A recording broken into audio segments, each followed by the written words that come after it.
Hi guys, so we have Damola here. Damola has agreed to come behind the ship, and I'm really grateful that he did. He's currently a product designer at Spotify. Previously, we actually used to work together, which is very very interesting. So I'm glad that we had shared some time together.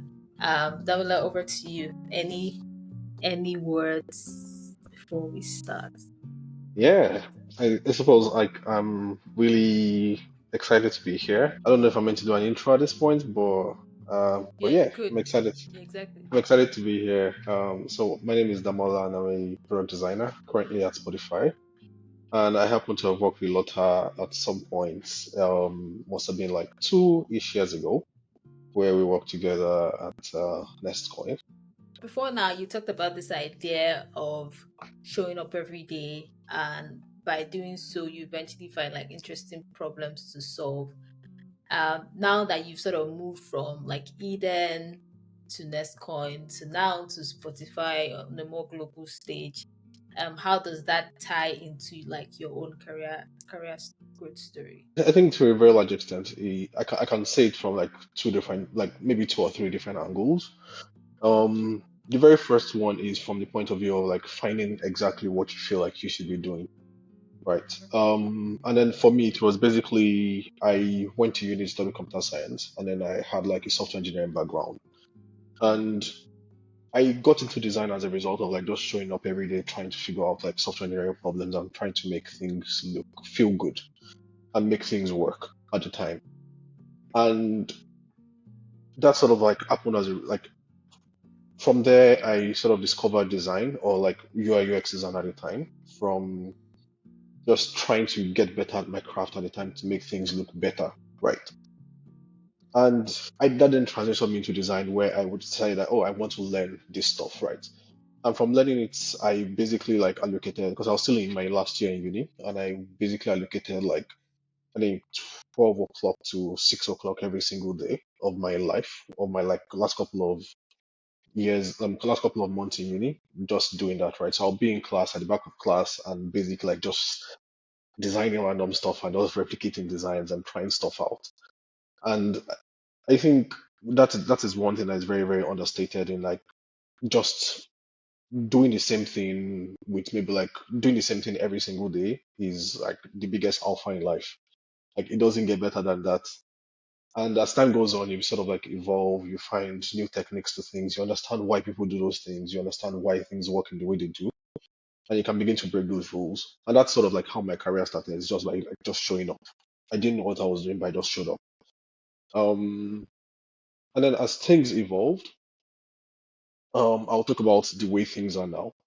Um, I think when people talk about the kind of problems that they solve and how they solve the problems, it's very, very glamorous of like, oh, so we found this problem and then we decided to do this and that.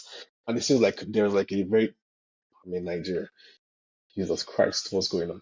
Yeah, What's it seems going like on? there's a, I think No, I can power hear went you. off. Yeah, Oh, it okay. seems, yeah, Mm. if it's video, then it's still fine. If it's audio, that's fine. Either ways, No, no, no, it it's seems fine. like, Mm. it sort of seems like there is a very concise way to go about solving problems. Like it's very linear. Hmm. But most of the problems I've solved, either at Eden or even at Spotify, have been problems around like, or like the solutions have come by showing up every single day with like a positive attitude that would eventually find a solution to it, talking to as many people as possible, having those conversations. And as time goes on, things begin to like just like unfold, and the solution shows up. But obviously, it's not magic, but showing up every single day is maybe the biggest advice you can give anybody, either starting your career or like if you feel stuck. Just show up every day. Take a break sometimes, but like try to show up where you can. Yeah. So practically, what does showing up look like? In a practical sense, like when you say showing up, right? You've sort of given some examples, but I'd definitely like to get into that a bit more. Yeah. I'm a big proponent of like you fall down to the systems that you have, right? So if you don't have systems, there's really nothing to land on, right? So for me, it's basically like waking up. at a particular time every day. Sometimes you struggle to wake up at that time, and that's fine. But knowing that like I'm applying myself for my for my job right now because I work in 9 to 5, but I'm applying Mm. myself from 9 o'clock to 5 o'clock. And from five onwards, I'm sort of like learning new stuff and trying to figure out new things in design, or even like in product, or even just software or technology generally. Um, but the core idea is like create systems that help you do the same thing, like sort of like find repeatable actions. So it's systems in which you wake up, how you eat, when you do specific things, the way things are arranged. It sort of like helps your mind become tuned in that way. And that way you can begin to like build. I don't say I'm the biggest fans of systems, but like creating those systems sort of like helps with making it possible for you to show up consistently. Because that's the only way you can attain consistency and attain growth as well. Yeah, this idea of systems is definitely something that a lot of people have those things like subconsciously. Some people don't, so it's definitely great to touch on that. Um, how early on, I guess, what choices early on did you make? Do you think you made at that point, but are then key to what like who you are today? Like I'm talking about Um, so key moments in like in the course of your career. I think the most important decision that was ever made in my career slash life, like in my career, was made very, very early for me. Mm-hmm. So when I was like 4 years old, my dad brought a computer to the house. Mm, Then we didn't have laptops then; they were not very popular. So it was basically like a desktop computer with a monitor and like I can't remember that stuff. The UPS. stuff that the UPS at the Yes, time. yes.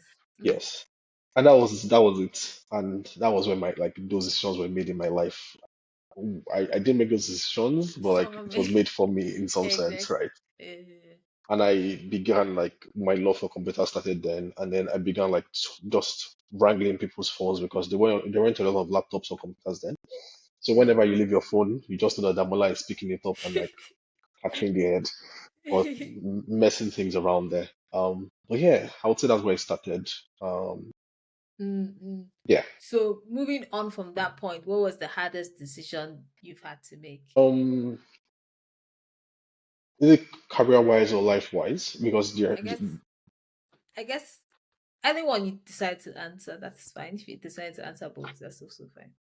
um, I think a pivotal time for me in my life was sort of like when I was in uni, and I had a particular year where I really struggled, and I contemplated at some point like, oh shit, I probably shouldn't be doing this anymore, right? Um, but I sort of stayed the Shouldn't be course. doing what? Like design or your course? What I was doing at the time, like Mm, school at the time. mm, But I had like a really solid support system, and I stayed the course at the time. mm, And what that meant for me was it sort of taught me resilience in some shape. That was like even if things are not working out, like life is not really a sum total of all the things that you have done, but a sum total of all the things that you can achieve, right? And that's sort of what helped me at that point in time. mm, mm, mm. Um, Yeah, that just the juxtaposition is important. yeah. And then career-wise, I would say the decision to join Eden when I did was Mm, very, very important in my career. And the main reason is that I was at a time where I'd done like a year plus, give or take, doing design. mm, But I was also at an interesting point where I felt like I knew some things, but I didn't understand the reason behind it. So joining Eden was basically joining a company that was having really, really good growth, fairly popular in the market at the time. But at the same mm, time, the company had a design founder. So one of the founders was a designer. And what that meant was mm, like I got the right kind of mentorship that I had lacked for like a couple of like a year plus in mm, my yeah, career. mm, So I mm, got the right kind of mentorship. I knew that whatever it is I said, even if I didn't really understand why I was saying the things I was saying or why I was doing those things, this person mm, could help me frame my thoughts properly and also help mm, with like stakeholder buy-in and all of that stuff as time went on because he had some yeah, substantial same. experience doing that as well. Exactly. Um, but yeah, I think that is the second bit. Was that a hard decision or like how did that come about? it was a decision because I got the job as like by doing something that I would not do typically. Mm. And that was like I was in a job already that I wasn't really enjoying at the time. Like Okay. I enjoyed it for the most part, but like the tail end of it wasn't really fun. Mm. And I just like went on my laptop, worked on a prototype that I felt like, oh, this is inspiring. And I just felt like I wanted to sharpen my skills a bit. And it was a really, really nice prototype, had like really, really interesting animations in there, at the time at least. I just posted it on Twitter and I was like, yeah, I'm looking for a new job. And my employer was on Twitter, very active on Twitter as well. It What? was a very, You it did was a that? very, What? yeah. How could So you it's, get? What was your like? What was your thought process? Like you knew like he was going to be active. Like what was your thought process? I think my thought process was like at the time was like invariably right, like my career is in my hands, right? So it was a weird and risky thing to do, but at the same time, I needed like I don't know, I needed some like external validation at the time to Yeah. like oh this is nice and this is cool and whatever. I need a job at the same time, and people started As reaching out well. to me, and Uh, it was crazy because I think that was probably that is when like that change happened where I was like oh like this stuff that I do that seems like I'm not very sure about it. There is some demand out there for it. Like there was demand mm, where I was working, but there was also like demand externally for outside. this stuff, Hmm. right? And yeah, it sort of helped. I was struggling at the time, but it's great stuff. Yeah, I mean, I'm very curious as to how you were able to navigate that relationship with your former employer.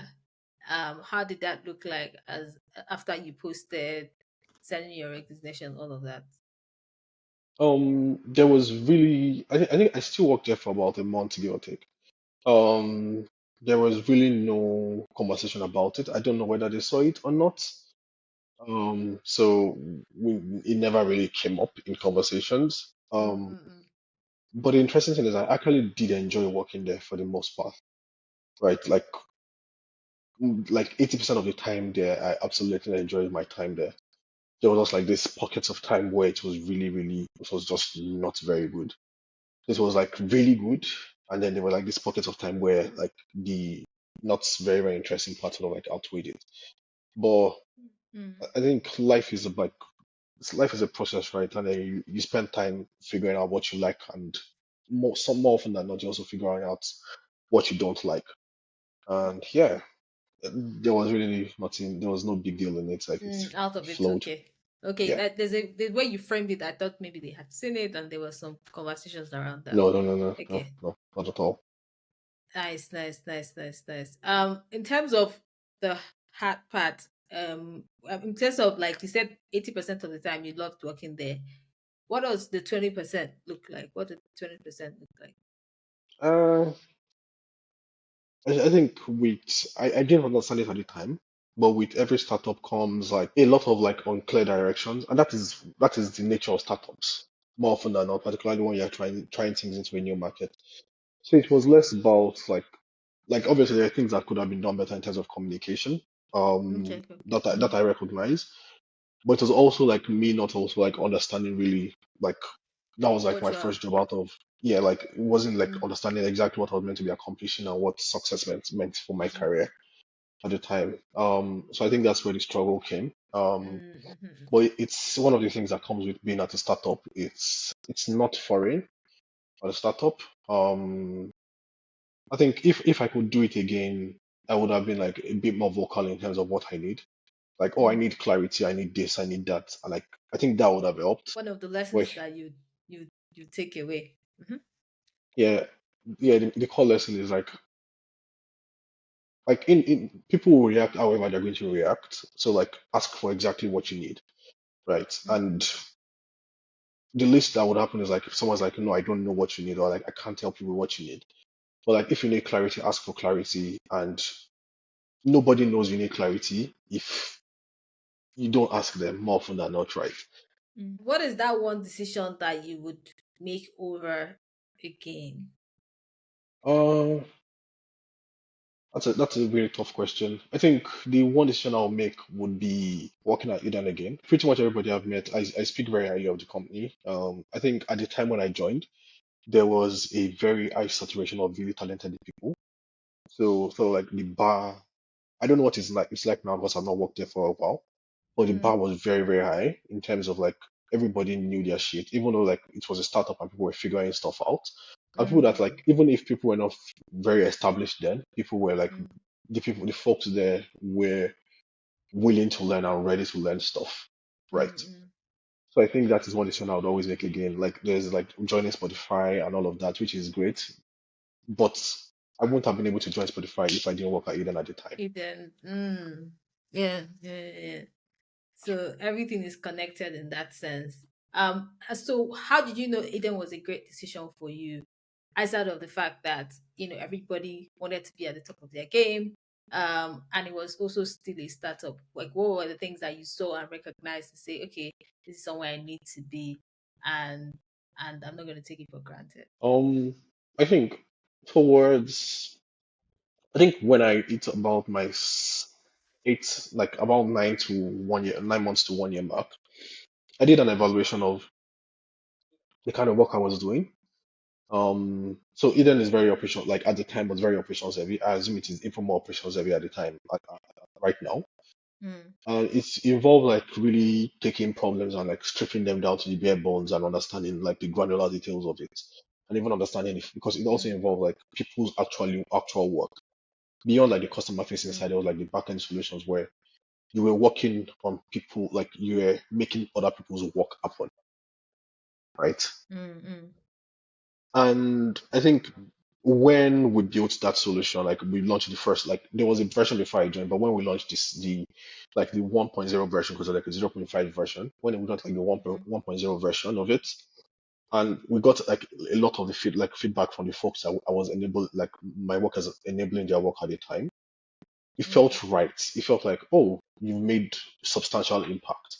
And this was mm, even beyond like launching the customer or consumer app. Like this was like the mm. internal tools that we were building at the time. And people had like really positive things. Obviously, there were also things that we could work on and improve on the next version. But that felt like, oh yeah, I'm at the right place and I'm solving the right kind of problem at that point in time. How did, I guess, eventually when you took it out there, what was the reception like? I'm curious to hear about that. And I also have a follow-up question, but I think you should just answer this. It felt like a mic drop moment because we had spent like a couple months, like quite some time, like revamping like the internal process of the company, and that internal process had to like reflect within the app, right? But we had to reflect in such a way that all the complexity was abstracted. So when we launched it, there was a lot of fanfare at the time. There were struggles like towards the last couple of months of launch, and then we had to like we didn't have a PM at the time. We had to bring like a bunch of like two PMs in to like handle the internal tools and then the customer facing side as well.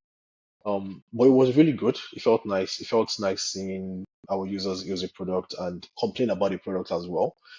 Um, but yeah, it was really nice because we went from not having a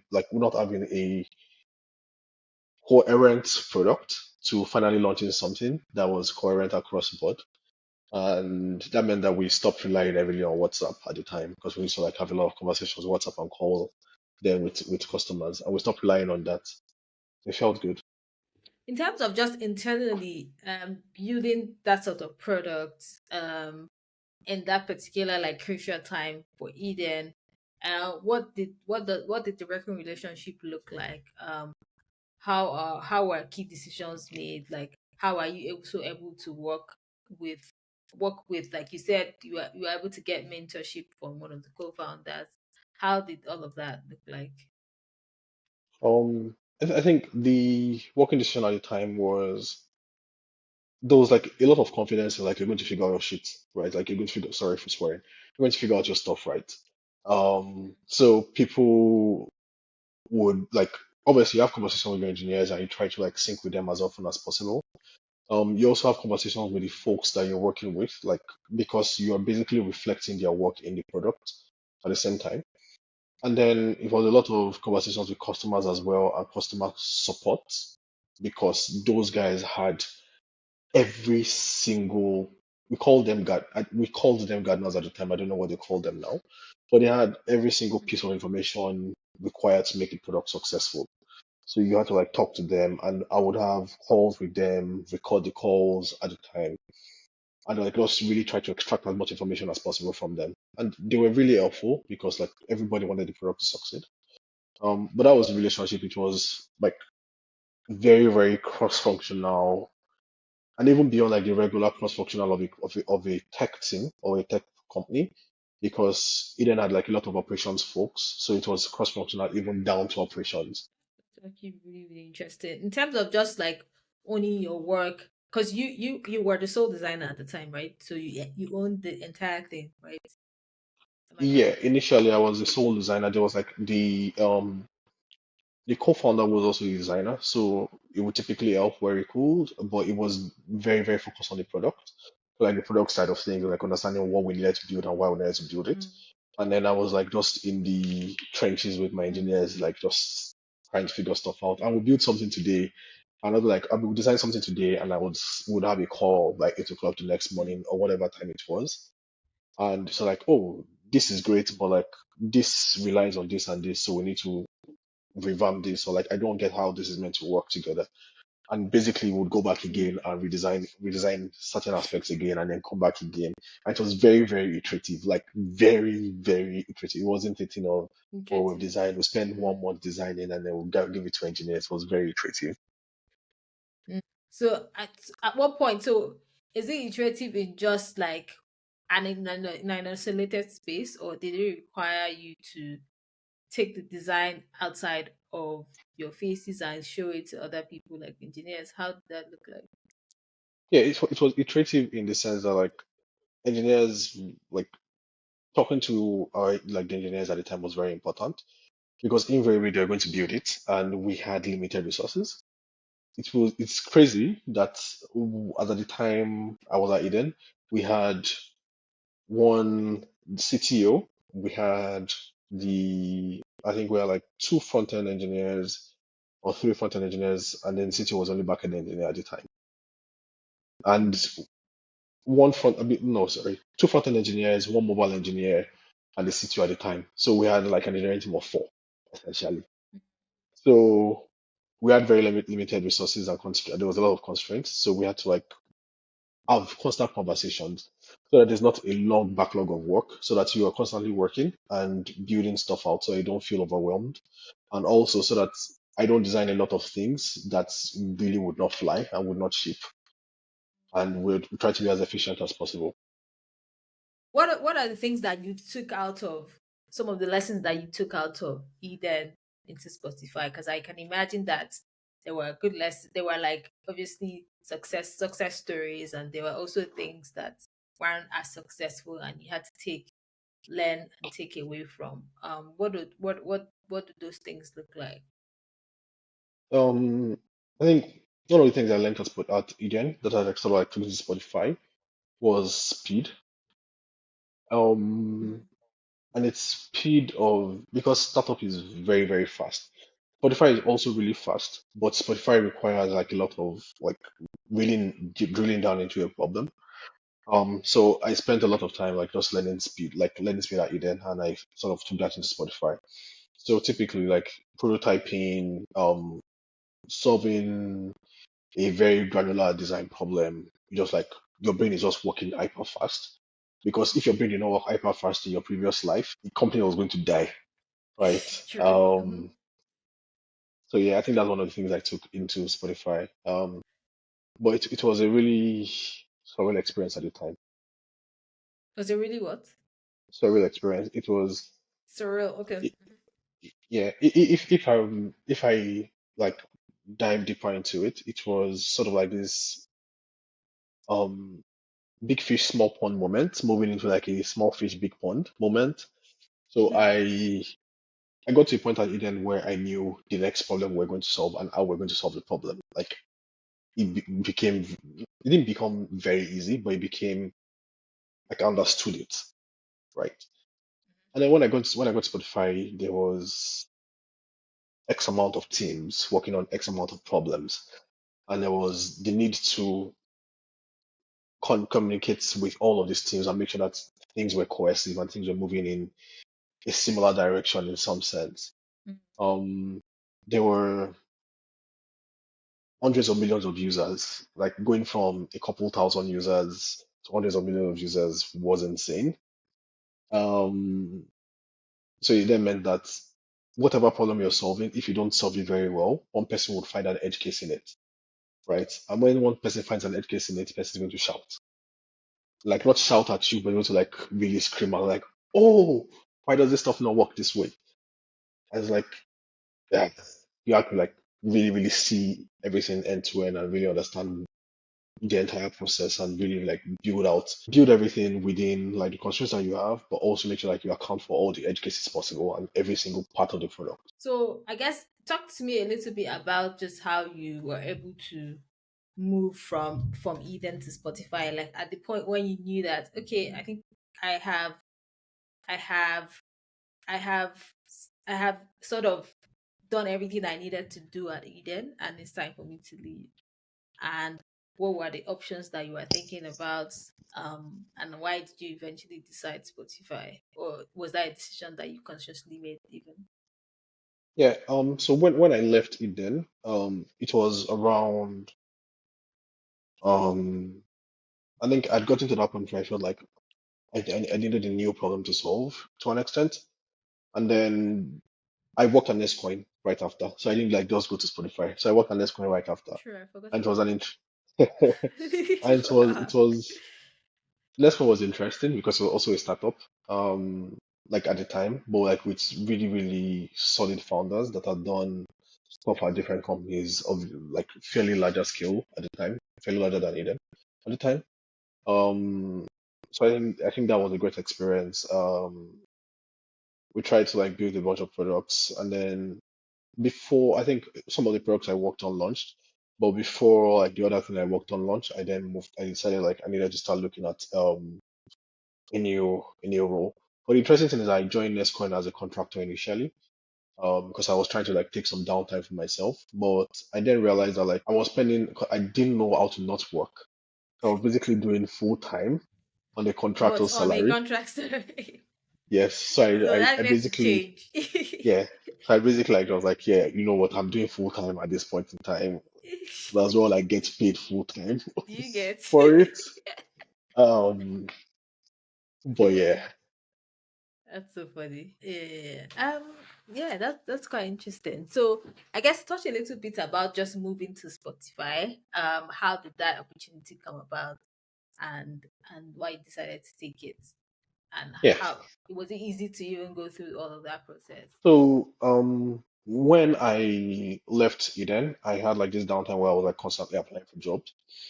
But the interesting thing was like I had work that I had done, but it wasn't external. Like I had work that I had done, and I was applying with like my old portfolio. Like it did not make sense at all, right? So mm. So I was getting like I was just getting like pure rejections. I wasn't even getting any response because like that is silly, right? So True. I began to work on my portfolio at the time. Took a bit of time. It takes a long time to work on a portfolio, but I started working on my portfolio at the time. Um, and then I would apply. So what I was doing was I would work on my portfolio, apply, and see the kind of response I was getting, and then tweak my portfolio again. And then I worked on my CV a bit, worked on my cover letter a bit, um, and then I would apply again and see the kind of response I was getting. And I started getting interviews, but I'll get interviews and like I won't make it past like the first or second stage. I was like, oh, there's something like portfolio seems to be good, CV seems to be good, cover letter seems to be good. Let's apply again. And then I would tweak that and like understand like what do I need to talk about in my first stage and the second stage of the interview. What are these people interested in listening to? Like how do I frame my experience to them such a way that it's relatable? And then I would tweak that a bit and then apply for the next one. And I would get to like second, third stage, fourth stage, and then I really won't get through. But sometime in December 2021, I started, I sort of understood, like figured out this strategy where it was like, you you could apply to a lot of companies at once and possibly get responses, or you could really, really target where you want to work and optimize your application to those places, right? So what I started to do was like I could do X number of companies, like 10 to however number of companies I was doing, to random companies, like random startups and random companies. And that was great. But whenever I found a role that was interesting at like a fairly big company, I would spend like 5 extra minutes writing up a cover letter for that role and like really feeling like the kind of information that was required, right? Those things that are like optional that I just like would skip. I started like filling them in. I would tailor my cover letter to really to make it somewhat relatable to the business, to the company I was applying to, right? At the time I applied to Spotify and I'd been a Spotify user even before Spotify was in Nigeria, so I would use VPN and connect to Spotify every couple of weeks, like every 2 weeks or something, and then I would like win 2 weeks of grace to use the product on desktop at the time. So I sort of Yeah. like told my story and So you put in my told that cover letter. story. I didn't tell that exact story, but I sort of like told like the story of Spotify being like part of my music journey in some sense, and like how I wanted to be part of other people's like be part of defining other people's music journey. And got a response from a lot, quite a number of companies that I applied to. And interestingly, I applied to like 4 or 5 companies at on a particular day, on like the 31st of December, like before the new year. And I think that was like a cheat code in some sense because I woke up like the next year, everybody like folks basically woke up to my application. And I don't think And a they lot of were people just applied. feeling. And it's like, Yeah. yeah, they're probably feeling good. I was like, yes, okay, nice, let's talk. And I got like 4 companies that responded You got back. positively. Yes. And when I got like the Spotify interview, when I got the Spotify email, because on my brother's phone, I'm really close to my brother. So my brother would have like the email on his phone as well, so like he could monitor my applications or even help me apply to certain Mm. jobs when he saw them.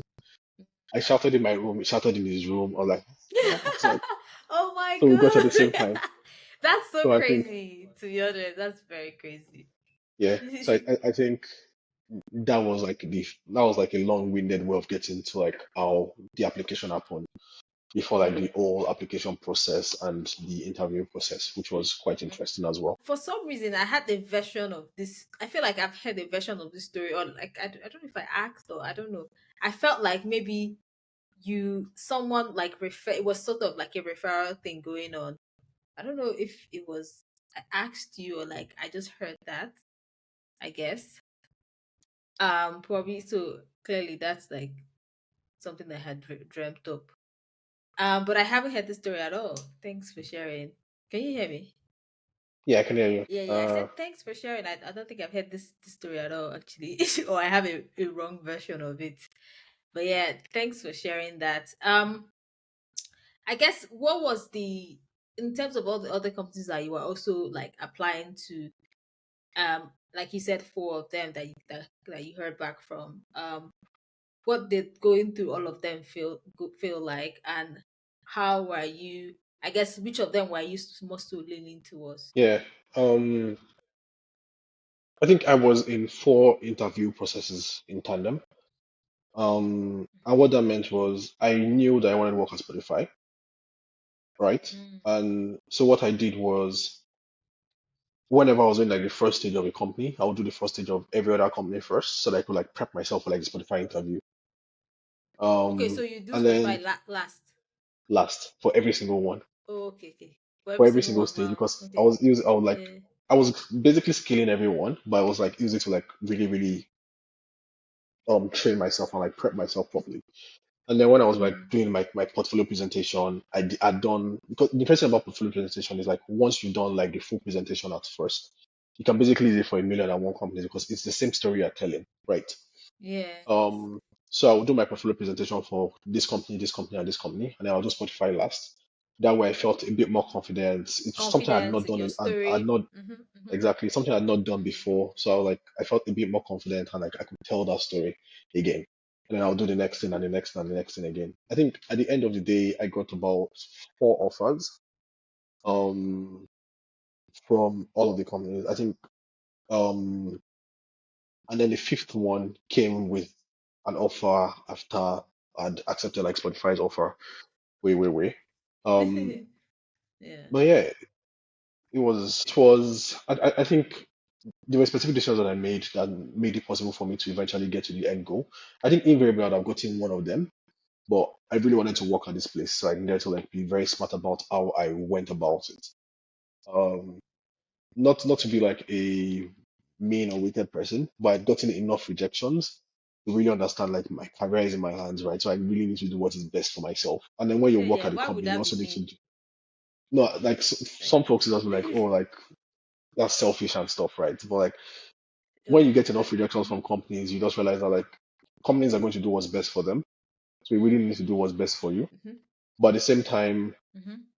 if you want to progress in your career, and that was like for the interview process, but like if you really want to progress in your career, you really need to figure out like the sweet spot between what is best for you and what is best for the company, and really marry that, like put those things together, because that's how you True. feel fulfilled in your job.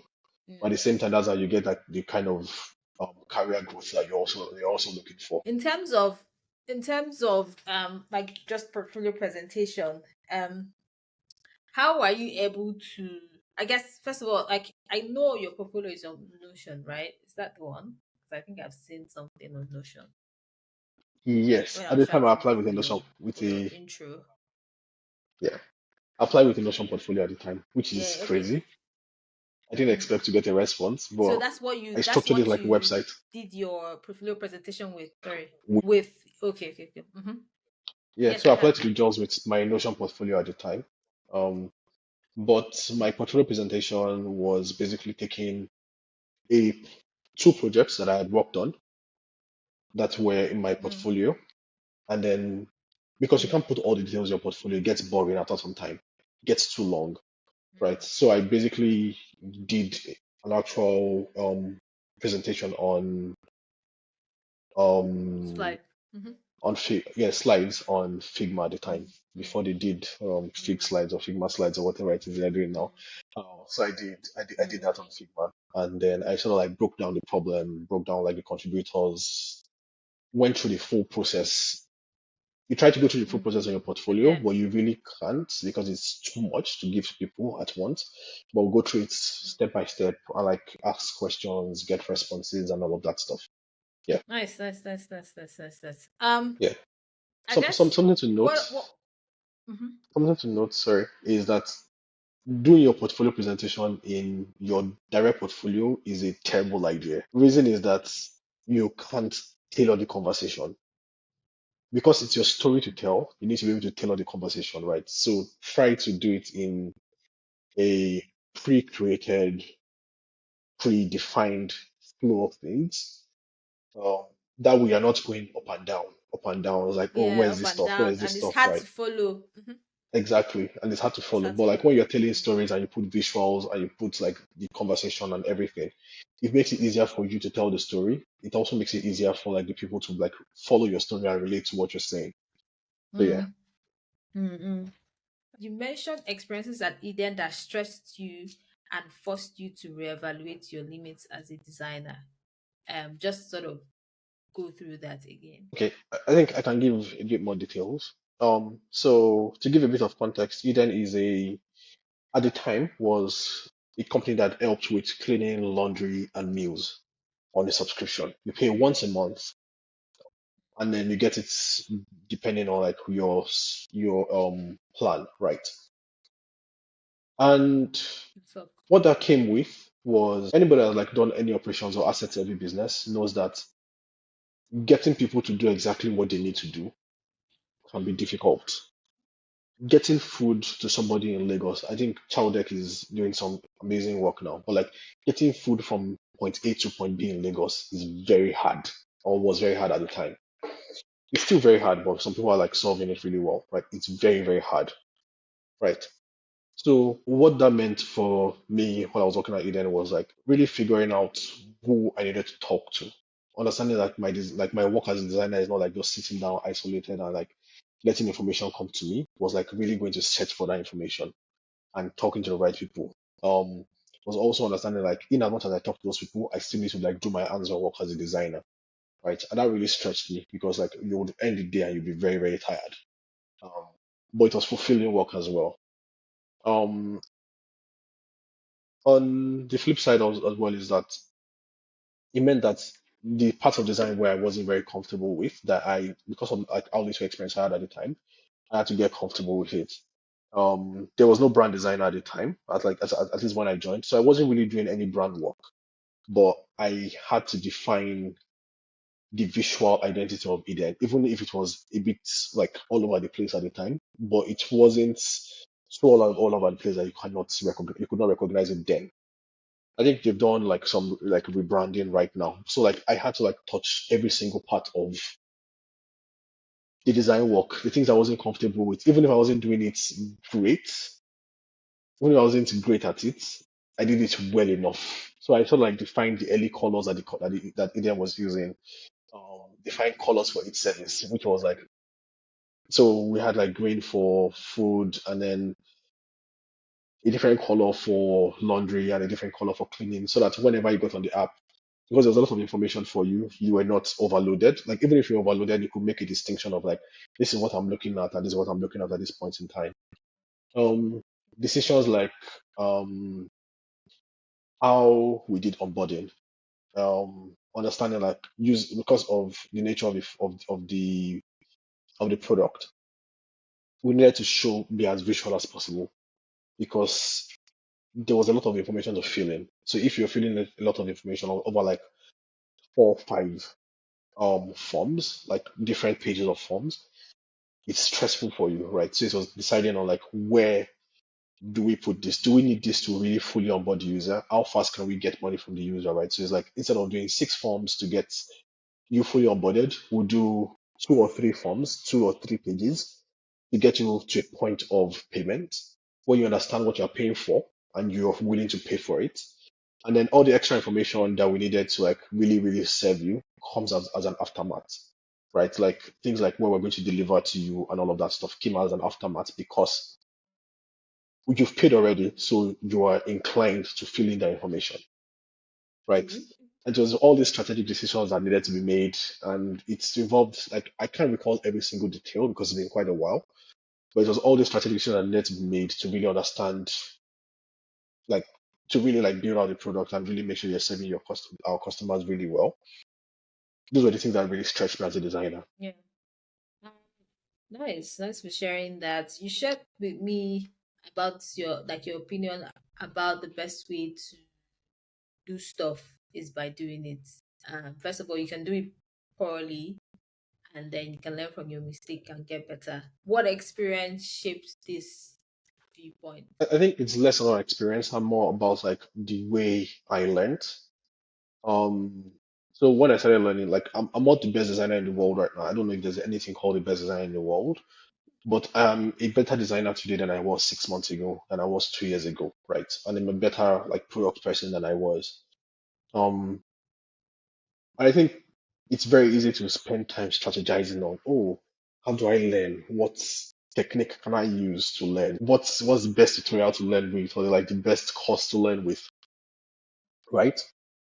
But the truth is like just waking up and just doing it, and it's just like, you know what, I'll do it, and I'll do it bad, and I will judge myself, but I would also remind myself that, oh, I'm just 2 months into this thing, I'm just a year into this thing. And having reference points for where you want to get to helps as well, right?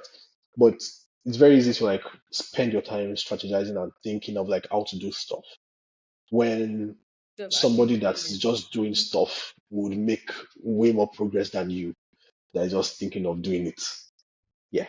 I guess this ties into the next question around just your guiding principles. What guiding principles influence how you operate with respect to just growth and impact in your career? Do I you have think any laid down principles or just something that you have subconsciously internalized and just how you operate? um it seems might seem dishonest, but like my only principle is like just do it. Like wake up and try it out and do it. Um, but another thing which like folks that have worked with me in the past would know is that I'm a proponent for, I wouldn't say I always have a positive mentality, but I try to have a positive outlook no matter what, right? It's always like I typically would say this, like we go run which is basically like we'll run it, like we'll do it, right? And it seems stupid and silly, but it's just like if there's a problem that needs to be solved and it's very unclear what you do and how to do it, it's like we'd start stabbing at it little by little and eventually we would figure it out. On the flip side is one other thing I do is that I understand that problems are typically like it's possible to break down problems to like smaller problems, right? So what I would try to do is like I try to like break down whatever problem I need to solve into like its subsets. And then I try to solve those things in isolation, right? So it's like because the moment you start thinking of like, oh, there's this other part of it, you would get bogged down and you get very, very overwhelmed. So I try to solve every single thing in isolation, like every single sub problem in isolation, merge them together. And I'm like, even let's be even very direct in terms of like even screens. Sometimes I can solve a problem with 6 different screens, right? And be like, oh, we need to do this, this, this, and this, and solve them with 6 different screens. And then bring those 6 screens together and look like, okay, where's the overlap, right? How do these things relate with each other? What is here? What have I solved here that I've solved in maybe the other screens as well? So can I remove those things? Can I merge them together? And your 6 screens becomes 4 screens. And then those 4 screens becomes 3 screens. And maybe eventually becomes 2 screens. Also, it stops at 3 screens, right? But it's just about like taking problems, breaking them down to like their subsets, and then solving those subsets, and then finding ways to merge them together. And yeah, and then putting in front of users, and like you get users' reactions, you get stakeholder reaction as well. I think there's, as designers, we like to talk a lot about like, oh, talking to users, but there's also like very, very interesting industry experience that some people have. And sometimes those people are your users, right? And like you put in front of those people and see their reaction and get their reactions from it. And then you can begin to move from there. But yeah. Yeah. What is the greatest career advice you've ever heard? Oh, that's interesting. All of a sudden my brain is blank. But I think the it will come from my first manager while I was at Spotify. Like I'm still there, What do you mean but he while? has left. Yeah, Okay, okay, okay. I'm still there. Sorry, he has left already. So that's where the dissonance came from. Okay, But okay. like my first manager at the time mentioned something, which is that like you have people here, and I'm talking people that have been at Spotify for 15 years. Like I think Spotify is about 15 years, but like people have been at Spotify for like 10 years, where their career started at Spotify as designers, as product managers, as engineers, as like anything. Their career started at Spotify, and their career has grown there, right? And those people have not just industry experience, but very fundamental company experience. And talking to those people is probably like talking to those people for like 15 minutes is better than spending 2, 3 weeks on Figma sometimes, right? So I think that was like one of the best advices I got, which is like conversations with people that you feel know better than you about specific problems would go a long way than trying to like spend so much time figuring out stuff. Like figure out stuff by yourself, but like if there's a place if there's a conversation that you can have that saves you X amount of time, have that conversation. How do you know the right people to speak to? Um, Sometimes it's perception, which is weird. It's like you just perceive that this person knows what they're talking about. And you might be wrong, I might be right. Another thing also is that like by talking to other people, you find out, oh, this person knows this stuff about this stuff because maybe the person worked on it before you even joined the company. Um, so by talking, like the more you talk, the more you know who to talk to.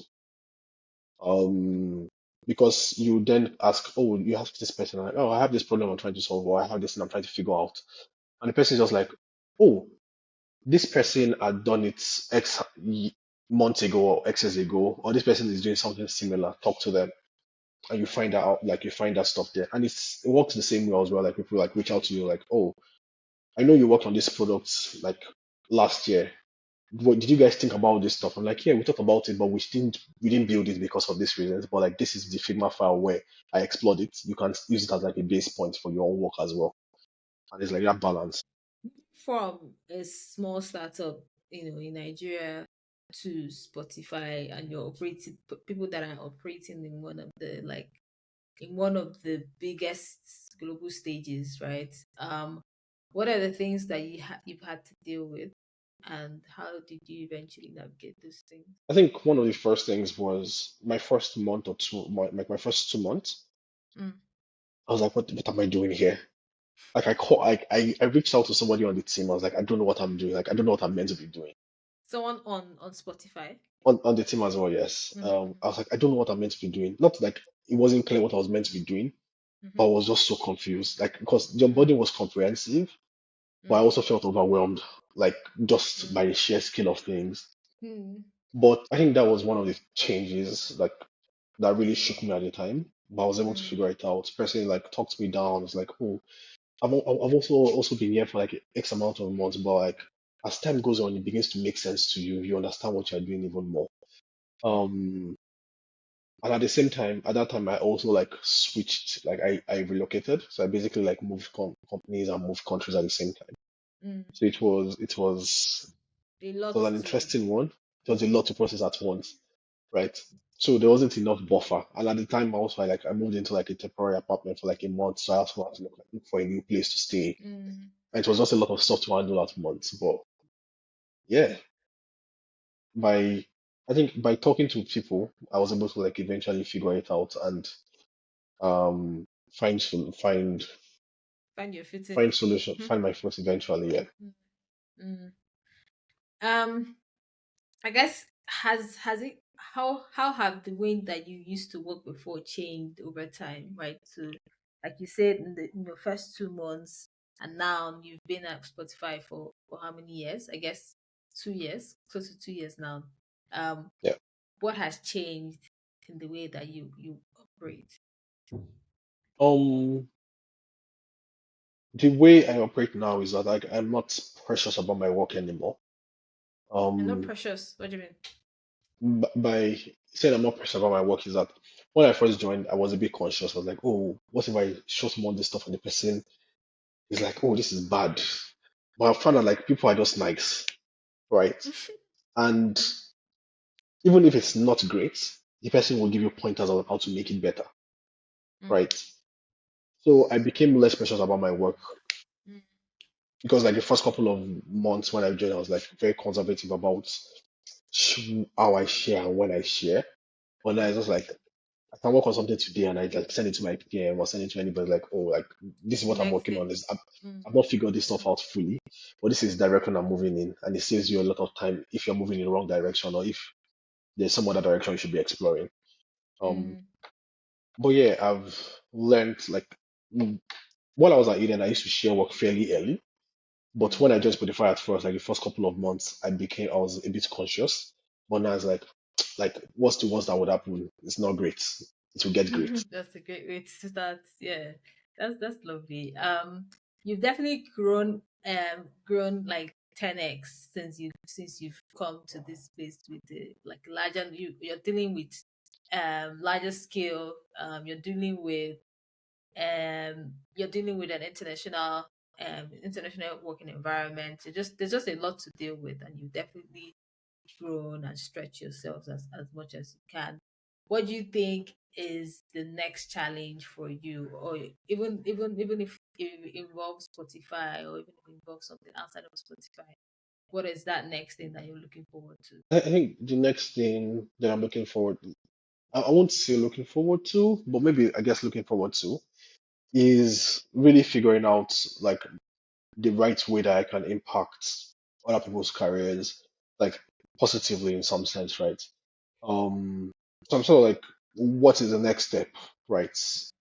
As I progress, how do I get to the point where I'm able to give back effectively? It could be through like managing or like mentoring people, or like that's like the next place where I feel like I want to be, where it's like, how do I give back effectively?